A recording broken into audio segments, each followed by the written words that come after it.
So விரல்கள் எப்படி அந்த போன் டிஃபார்மிட்டிஸ்னால அந்த விரல்களில் அதிகமான ஒரு வலி, அந்த பொசிஷன் சேஞ்ச் ஆகுது. ஸோ இப்போ அதை பற்றின ஒரு டீட்டெயிலான இன்ஃபர்மேஷன் தான் நம்ம தொடர்ந்து பார்க்க போகிறோம். ஸோ இதை நம்ம எப்படி ஒரு கண்ட்ரோல் பண்ண முடியும், ஸோ ஆரம்ப காலகட்டத்திலேயே நம்ம எப்படி இதை மேனேஜ் பண்ணணும் அப்படின்னு ஒரு கம்ப்ளீட்டாக இதை பற்றி நம்ம தெரிஞ்சுக்கிட்டு இதை ஹேண்டில் பண்ணணும்.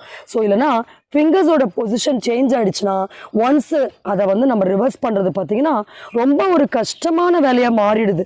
அது மட்டும் இல்லாமல் ஒரு அன்றாட வேலைகளை நம்மளால் தொடர்ந்து செய்ய முடியாது. ஸோ ஃபிங்கர்ஸ் பார்த்திங்கன்னா சுத்தமாக ஒரு 360 டிகிரியில் இந்த மாதிரி நிறைய பேருக்கு இன்றைக்கி சேஞ்ச் ஆகிடுது. ஸோ இதெல்லாம் நம்ம இந்த நோயை பற்றி நம்ம இன்னும் கொஞ்சம் நிறைய விஷயங்கள் நாம் முன்னெச்சரிக்கையாக செய்ய வேண்டும் அப்படின்ற ஒரு நோக்கத்துக்காக தான் ஸோ நம்ம இதை பதிவு பண்ணுறோம். ஸோ இதை நம்ம எப்படி ப்ரிவென்ட் பண்ணணும், வந்த பிறகு எப்படி ஹேண்டில் பண்ணணும், ஸோ அந்த மாதிரி அனைத்து விஷயங்களையும் நம்ம தொடர்ந்து